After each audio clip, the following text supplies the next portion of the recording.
Ahora vamos a ver cómo se realizan técnicas basadas en CUMS indirecto y vamos a revisar el montaje para poder realizar rastreo de anticuerpos irregulares e identificación de panel de 11 células.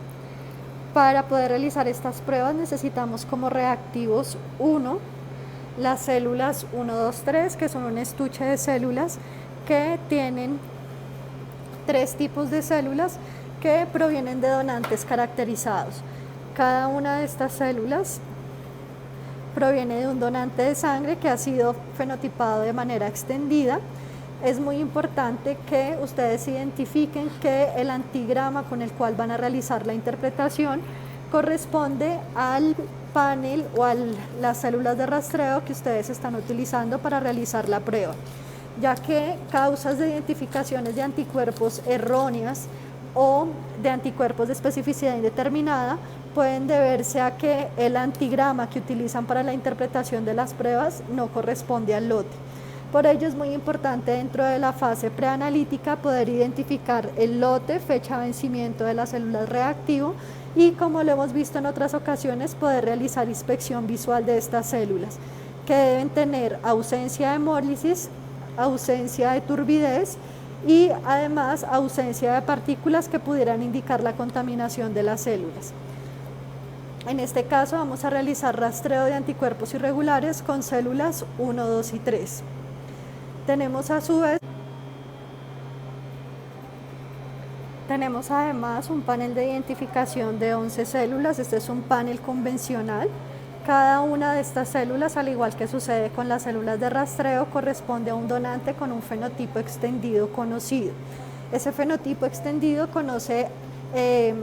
obedece a los sistemas de mayor importancia clínica y transfusional, dentro de los que tenemos los sistemas RH, KEL, DAFI, KIT, LOIS, P1, MNS, Lutheran y XG.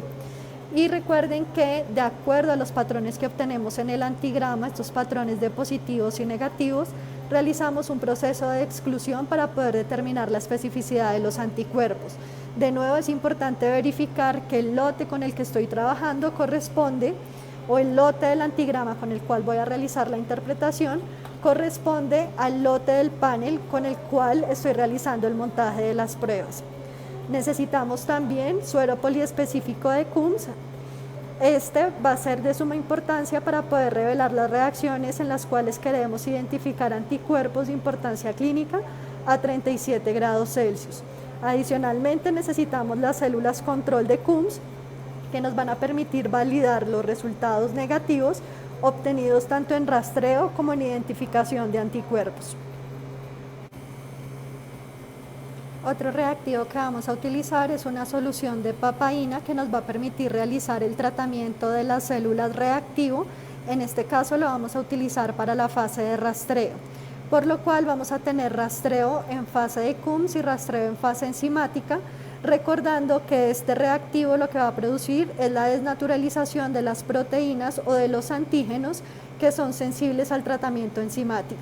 En este caso vamos a poder identificar esos grupos de antígenos en el antigrama como las columnas sombreadas.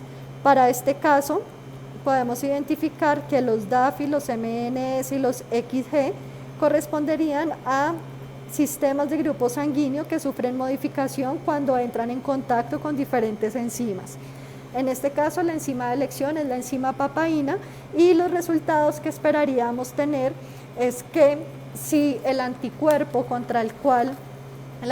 que está presente en la muestra del paciente va dirigido contra los grupos blancos, es decir, contra RH, KEL, KIT, LOIS y Lutheran, deberíamos tener un resultado positivo en CUMS y positivo en enzima. Por otro lado, si tuviéramos presentes anticuerpos que van dirigidos contra sistemas sensibles a enzimas, deberíamos obtener un resultado positivo en CUMS y negativo en enzima. En ese caso estaríamos enfocándonos en los sistemas de grupo sanguíneo que en el antigrama vienen sombreados.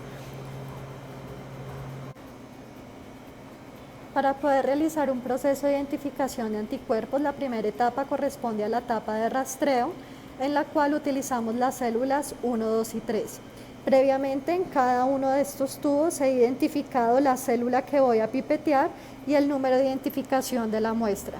Como en este caso vamos a correr de manera simultánea rastreo en CUMS y rastreo en enzima, tenemos dos series marcadas de tubos, las que vamos a identificar con número romano y seguido de la letra P corresponde a las células que van a ser tratadas con la enzima papaína. En este caso ya he dispensado 50 microlitros de células reactivo.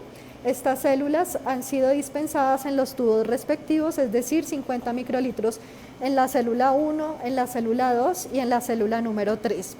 Lo siguiente es para la fase de enzima agregar los 25 microlitros de reactivo papaína para los tubos identificados con 1, 2, 3 con la letra P. Para los tubos identificados con P voy a pipetear un volumen de papaína que corresponde a 25 microlitros. Solamente voy a incluir enzima papaína a los tubos en los cuales voy a hacer tratamiento enzimático, que van a corresponder a estos tubos. En cada uno de estos tubos estoy dispensando un volumen de 25 microlitros. Entonces hasta el momento tendríamos que estos tres tubos contienen un volumen de 50 microlitros de células y a los tubos que tengo con tratamiento enzimático voy a agregar un volumen adicional de 25 microlitros de enzima papaína.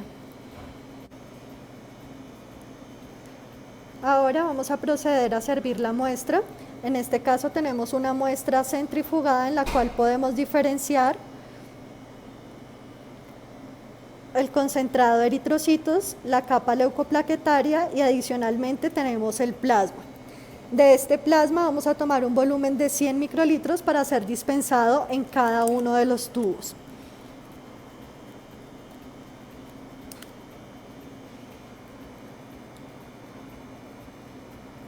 Vamos a programar la pipeta electrónica para poder llegar a un volumen de 100 microlitros, que es el volumen de plasma que vamos a agregar a cada uno de los tubos.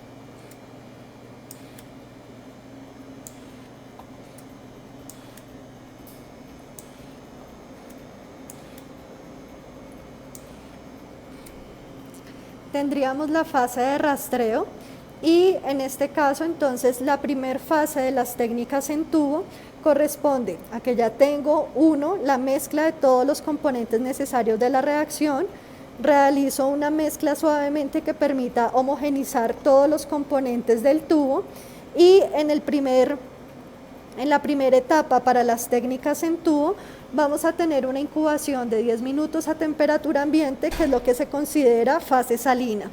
Durante esos 10 minutos se va a producir la fase de sensibilización y posteriormente vamos a realizar un proceso de centrifugación para poder revelar los resultados.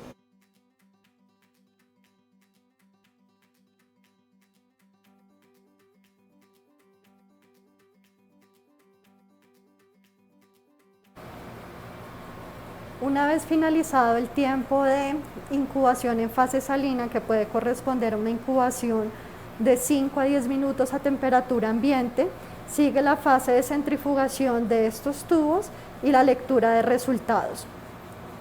En la fase salina vamos a poder identificar anticuerpos de predominio de tipo IgM, que son aquellos que nos pueden producir aglutinación directa.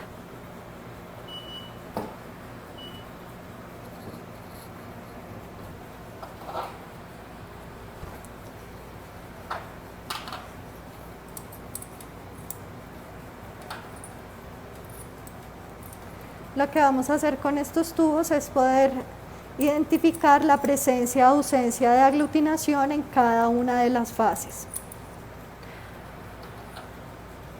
Vamos a identificar los resultados positivos como aquellos tubos en los cuales hay presencia de aglutinación.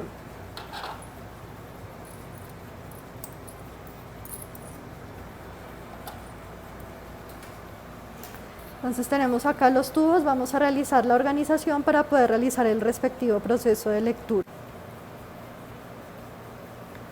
Para realizar el proceso de lectura, lo que vamos a hacer es tomar los tubos, desprender, poder hacer una homogeneización del tubo y verificar si hay presencia o ausencia de aglutinación.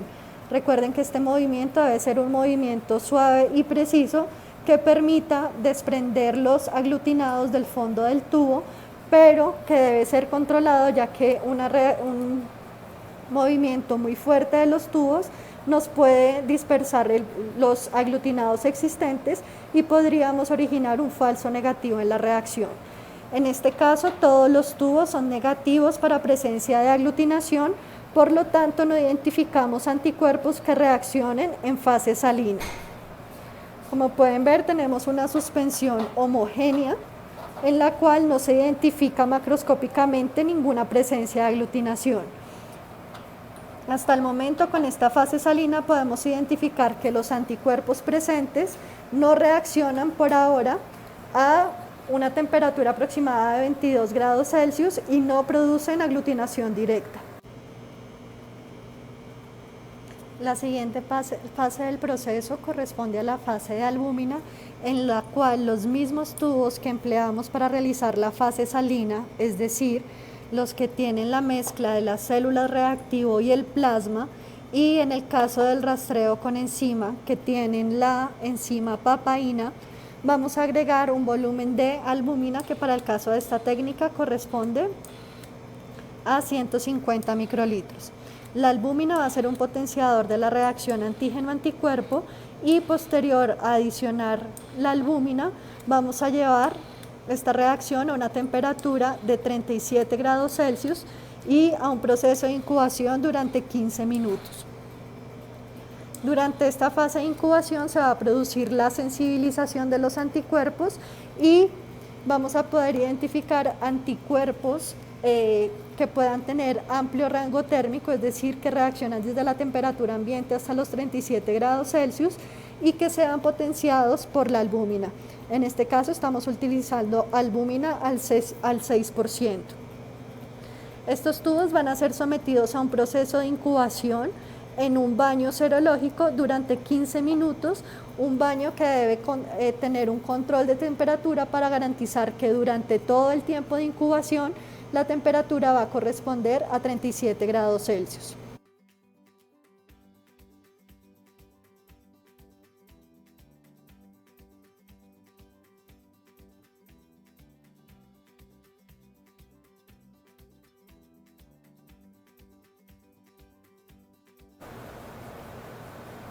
Vamos a realizar la lectura correspondiente a la fase de albúmina de los tubos de rastreo y como podemos verificar en este caso, todas las muestras, estos dos tubos tienen resultado negativo. Lo que estamos viendo al final del tubo es sedimentación, lo cual no se interpreta como resultado positivo. Recuerden que lo que estamos buscando es un botón firme de aglutinación que nos permita validar la presencia de reacción antígeno-anticuerpo específica entre las células de rastreo en cada una de las fases. En este caso tenemos resultados negativos, hay ausencia de aglutinación y ahora lo que vamos a proceder es a realizar lavados de estos tubos. Los lavados preceden a la fase de Coombs y por eso es muy importante que estos lavados se realicen de una forma eficiente.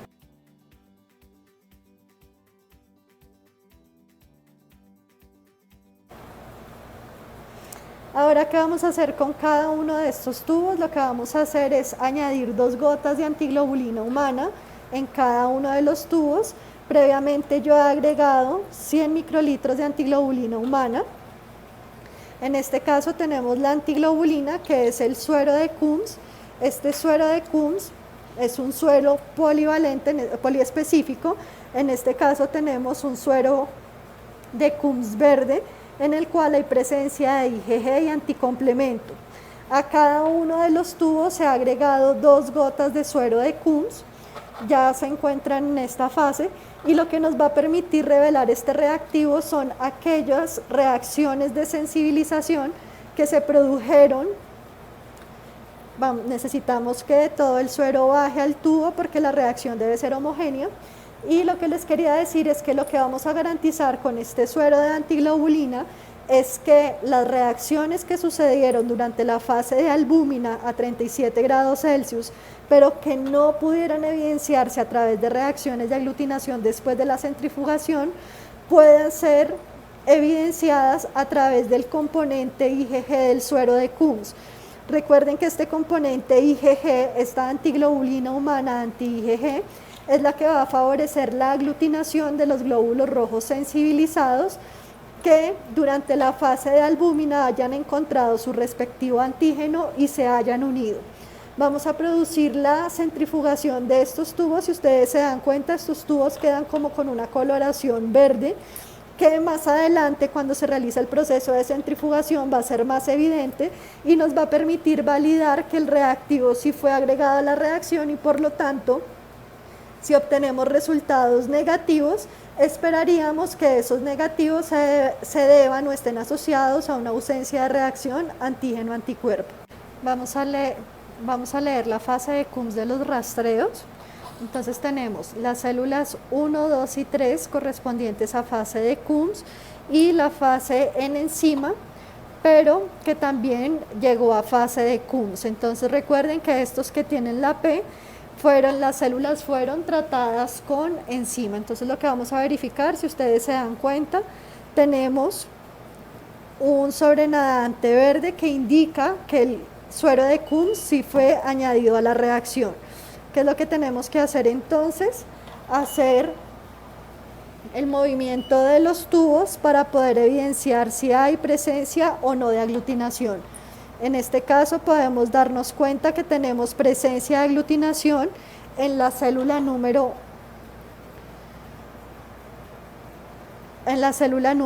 1, tenemos ausencia de aglutinación en la célula número 2 y tenemos presencia de aglutinación, como nos podemos dar cuenta acá, en la célula número 3. Esto nos indicaría que debemos buscar en el antigrama un patrón de 1 positivo, 2 negativo, 3 positivo. Pero ahora, para saber hacia qué grupo de antígenos nos enfocamos, vamos a revisar el de enzima. Y en este caso, como nos podemos dar cuenta, teníamos presencia de sobrenadante verde, pero al realizar el movimiento de los tubos se negativiza. Lo que tenemos acá al final es una sedimentación de eritrocitos, pero no corresponde a verdaderos resultados de aglutinación, que en caso de la fase de Coombs se verían como este tubo. Un sobrenadante completamente verde, una presencia de coloración verde, con la presencia de un aglutinado. De acuerdo a esto, podemos decir entonces que tenemos una reacción positiva en la célula 1, negativa en la célula 2, positiva en la célula 3 y en fase de enzima completamente negativa en las 3 células.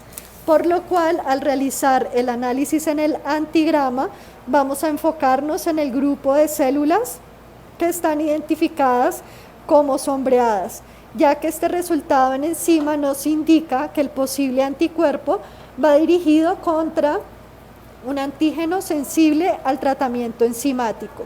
De acuerdo a este ejercicio, ustedes deberán realizar el proceso de exclusión, identificando cuáles son los posibles anticuerpos que corresponden a estos patrones de reacción.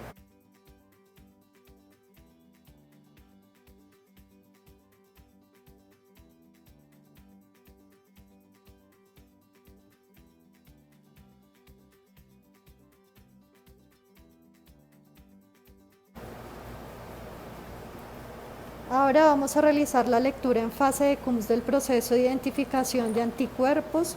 Si se dan cuenta, entonces tenemos unos tubos en los cuales podemos identificar una clara presencia de un sobrenadante verde que indica que agregamos el suero de Coombs. Los tubos tal cual como cuando los sacamos de la centrífuga aparecen así, y al realizar el movimiento lo que vamos a obtener es una suspensión de glóbulos rojos en los casos que no hay aglutinación y la visualización de un botón de aglutinación en los casos en los que hubo reacción antígeno-anticuerpo. En este caso podemos identificar que hay varias reacciones positivas que son las que vamos a tener que verificar contra el antigrama. De acuerdo a estos resultados, entonces podemos decir que la célula número 1 tiene un resultado negativo, que la célula número 2 y 3, como ustedes están viendo acá, la célula número 2 tiene un resultado positivo con un botón de aglutinación muy fuerte correspondiente casi a 4 cruces. Tenemos una célula 3 también fuertemente positiva en la cual se evidencia un botón de aglutinación, una célula 4 con un resultado completamente negativo, una célula número 5 en el cual tenemos un resultado positivo, una célula 6 con un resultado positivo, una célula, acá están en desorden, una célula número 7 con un resultado claramente positivo, tiene un menor grado de aglutinación que las otras células, una célula 8 con resultado positivo, una célula número 9 con resultado fuertemente positivo, una célula número 10 con resultado negativo, una célula número 11 con un resultado fuertemente positivo y una célula de autocontrol, un tubo de autocontrol completamente negativo. ¿Esto qué quiere decir? Que en este tubo lo que pusimos fue la suspensión de glóbulos rojos del paciente enfrentado contra su propio plasma y llevado en cada una de las fases, fase salina negativo, fase albúmina negativo, fase de Coombs negativo, lo que nos indica que tenemos un resultado de autocontrol negativo, por lo cual lo que estamos evidenciando desde la fase de rastreo e identificación corresponde a un anticuerpo de especificidad halo-anticuerpo. Ahora necesitamos comparar estos patrones de reacción para poder identificar cuál es el nombre del anticuerpo presente.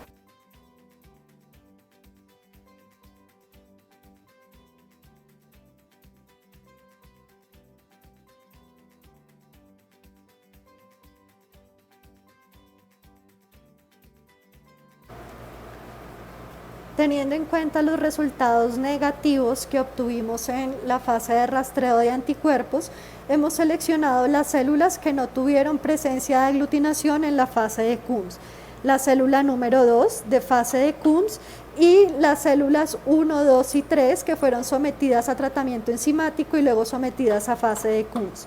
Lo que vamos a hacer ahora es agregar un volumen de células de Coombs, células comerciales que, como les he dicho en ocasiones previas, es que estas células no tienen entonces, son células Coombs directo positivo, son células comerciales y lo que agregamos es un volumen de estas células para poder validar que el reactivo o el suero de antiglobulina se encuentra libre en estas reacciones y por lo tanto esperamos obtener unas reacciones de aglutinación. Resuspendemos completamente las reacciones para que queden completamente homogéneas y realizamos un proceso de centrifugación de 20 segundos a 1000 revoluciones por minuto.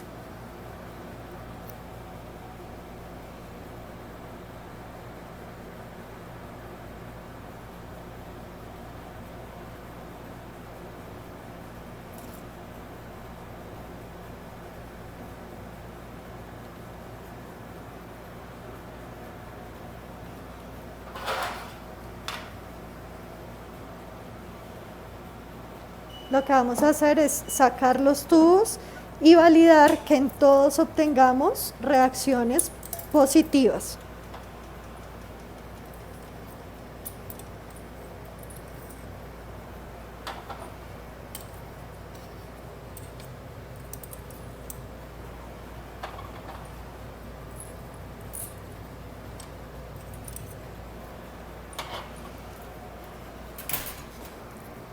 Lo que tenemos acá son los tubos que acabaron de salir de la centrífuga.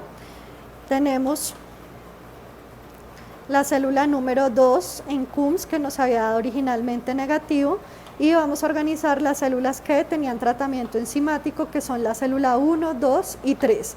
Vamos a tener cuidado con este tubo que se venció durante el proceso de retirarlo de la centrífuga. ¿Qué es lo que tenemos? Célula número 2 en CUMS tiene un resultado positivo para aglutinación, ese quiere decir que ese resultado es válido. Tenemos una célula 1 en enzima que nos da un resultado positivo. Recuerden que esto es fase de control de CUMS.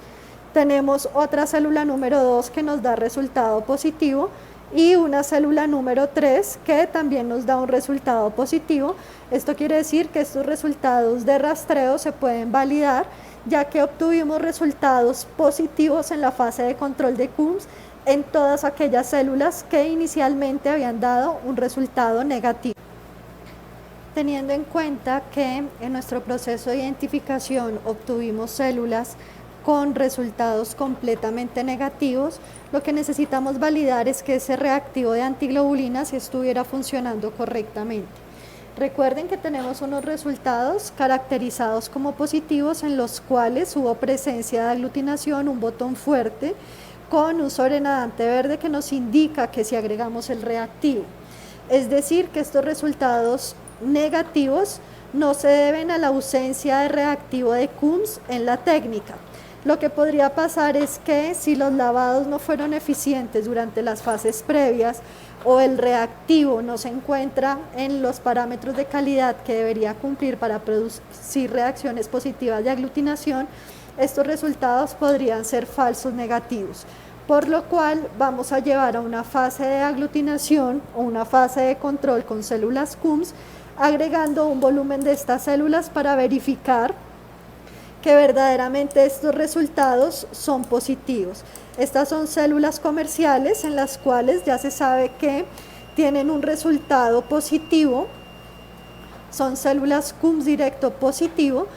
Resuspendemos completamente la reacción de nuevo y con estas células comerciales lo que esperamos es que se produzca un resultado positivo en las reacciones de aglutinación que previamente fueron negativas. Vamos a realizar entonces un proceso de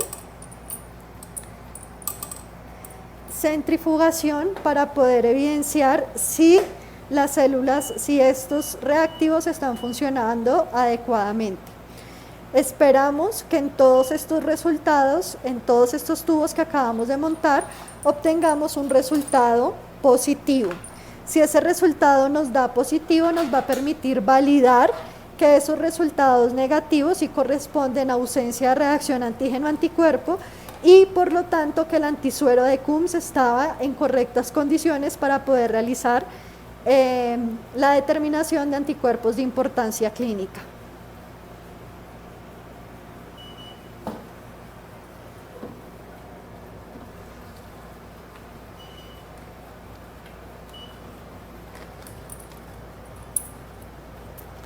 Se rompió un tubo.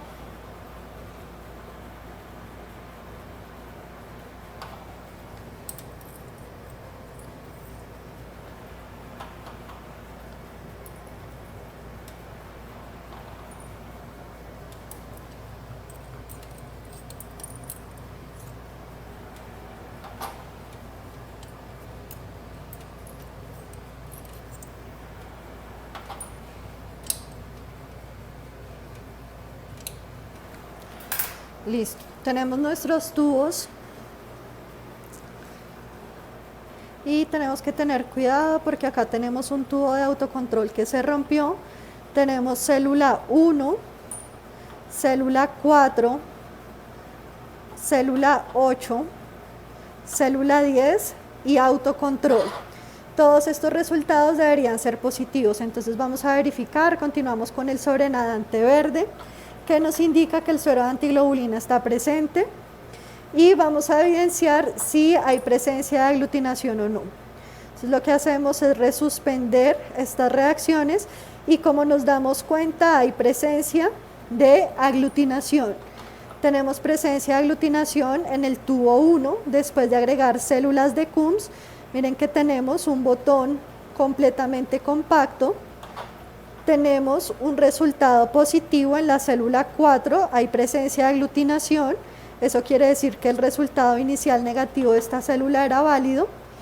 Tenemos unos resultados de 8 y 10 que son válidos, tenemos una célula número 8, tenemos una célula 10 que es positivo y un autocontrol que durante todas las fases de lectura, como evidenciamos, tenía un resultado negativo, validando la presencia de ALBA anticuerpos, y con este resultado positivo con células de Coombs podemos afirmar que no hay presencia de autoanticuerpos en la muestra que evaluamos y por lo tanto lo que identificamos desde el rastreo y el panel de identificación corresponde a la presencia de ALBA anticuerpos.